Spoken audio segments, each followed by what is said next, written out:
இயேசுக்கே புகழ், இயேசுக்கே நன்றி, மரியே வாழ்க. அன்பார்ந்தவர்களே, ஆண்டவருக்கு நன்றி கூறுவோம். இந்த புதிய நாளுக்காக இறைவன் தாமே நம்மோடு கூட இருந்து இந்த நாள் முழுவதும் வழிநடத்தும்படியாக மன்றாடுவோம். இன்று சிறப்பாக பலவிதமான காரியங்களை குறித்து வேதனைப்பட்டு கவலைப்பட்டு கொண்டிருக்கின்றவர்களுக்காக அன்னை மரியாளின் பரிந்துரை வழியாக ஒப்பு கொடுத்து நாம் மன்றாடுவோம். அருள் நிறைந்த மரியே வாழ்க, ஆண்டவர் உம்முடனே, பெண்களுக்குள் ஆசி பெற்றவள் நீரே, உம்முடைய திரு வயிற்றின் கனியாகிய இயேசுவும் ஆசி பெற்றவரே. தூய மரியே, இறைவனின் தாயே, பாவிகளாயிருக்கிற எங்களுக்காக இப்பொழுதும் எங்கள் இறப்பின் வேளையிலும் வேண்டிக் கொள்ளும். ஆமேன்.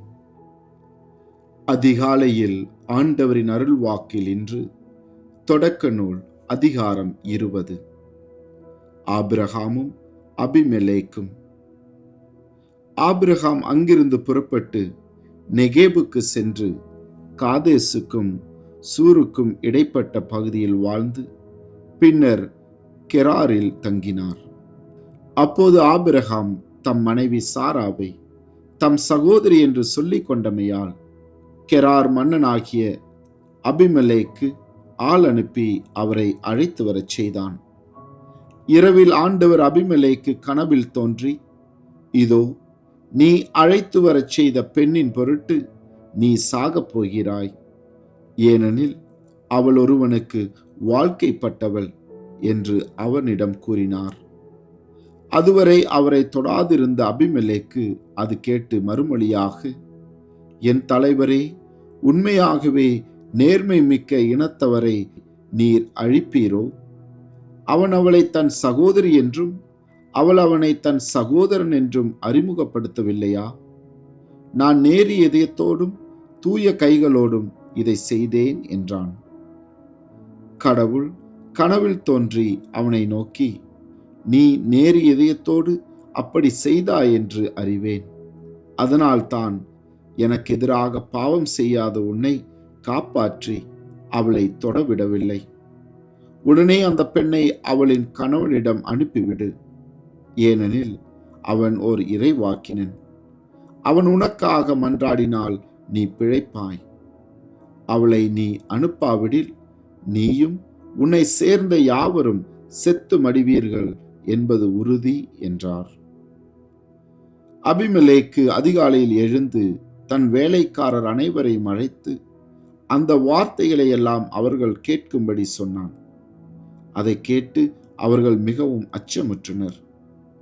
பின் அபிமெலேக்கு ஆபிரகாமை வரவழைத்து, நீர் எங்களுக்கு என்ன காரியம் செய்து விட்டீர்? எனக்கும் என் நாட்டுக்கும் இப்பெரும் பழி நேரும்படி நான் உமக்கு என்ன தீங்கு செய்தேன்? செய்திருக்க கூடாதவற்றை நீர் எனக்கு செய்து விட்டீரே. நீர் எக்காரணத்தை கொண்டு இக்காரியம் செய்தீர் என்று அவரிடம் வினவினான். இவ்விடத்தில் கடவுளுக்கு அஞ்சுவார் எவரும் இல்லை என்றும், என் மனைவியை அடையும் பொருட்டு என்னை கொன்று விடுவார்கள் என்றும் நினைத்தேன்.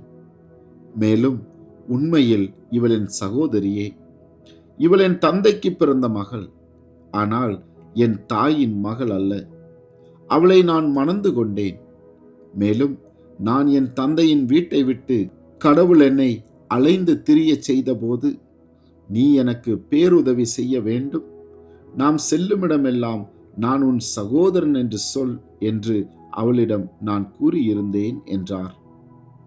அப்பொழுது அபிமெலேக்கு ஆடு மாடுகளையும் வேலைக்காரர் வேலைக்காரிகளையும் ஆபிரகாமுக்கு கொடுத்ததுமன்றி அவர் மனைவி சாராவையும் அவரிடம் ஒப்படைத்தான். மேலும் அபிமெலேக்கு, இதோ, உமக்கு முன்பாக எனது நாடு இருக்கிறது. உமக்கு எங்கு விருப்பமோ அங்கு நீர் வாழலாம் என்றான். மேலும் சாராவை நோக்கி, இதோ, உன் சகோதரருக்கு 1000 வெள்ளிக்காசு கொடுத்துள்ளேன். உன்னோடு இருப்பவர்களின் பார்வையிலிருந்து அது மறைக்கும் திரையாக அமையட்டும்.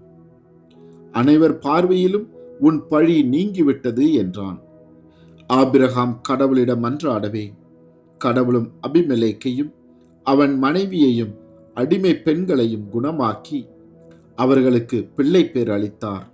ஏனெனில் ஆபிரகாமின் மனைவி சாராவை முன்னிட்டு ஆண்டவர் அபிமெலேக்கு வீட்டில் இருந்த பெண்களை மலடியாக்கி இருந்தார். இது ஆண்டவரின் அருள்வாக்கு. இறைவா, உமக்கு நன்றி. மன்றாடுவோமாக. அன்பு ஆண்டவரே, அபிமெலேக்கு தான் தெரியாமல் செய்த தவற்றை நீர் அவரது கனவில் தோன்றி சுட்டி காட்டிய பொழுது தனது தவற்றை திருத்திக் கொண்டார்.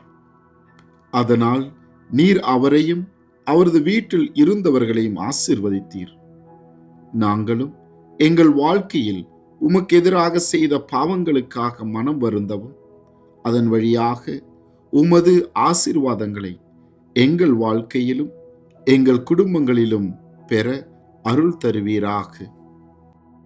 கலங்காதே, திகையாதே, இதோ நான் உன்னோடு கூட இருக்கிறேன் என்று சொன்னவரை, இதோ பலவிதமான கவலைகளோடும் வேதனைகளோடும் வாழ்கின்ற உமது பிள்ளைகள் ஒவ்வொருவரையும் இந்த நேரத்தில் தொட்டு அவர்களை திடப்படுத்தவும், கவலைகள் வேதனைகளிலிருந்து விடுதலை கொடுக்கும்படியாக எங்கள் ஆண்டவராகிய கிறிஸ்து வழியாக உம்மை மன்றாடுகின்றோம். ஆமேன். ஆண்டவர் உங்களோடு இருப்பாராக, உம் ஆன்மாவோடும் இருப்பாராக. எல்லாம் வல்ல இறைவன், தந்தை, மகன், தூய ஆவி உங்களையும் உங்கள் குடும்பத்தில் உள்ள அனைவரையும் நிறைவாக ஆசீர்வதித்து பாதுகாத்து வழிநடத்துவாராக. ஆமேன்.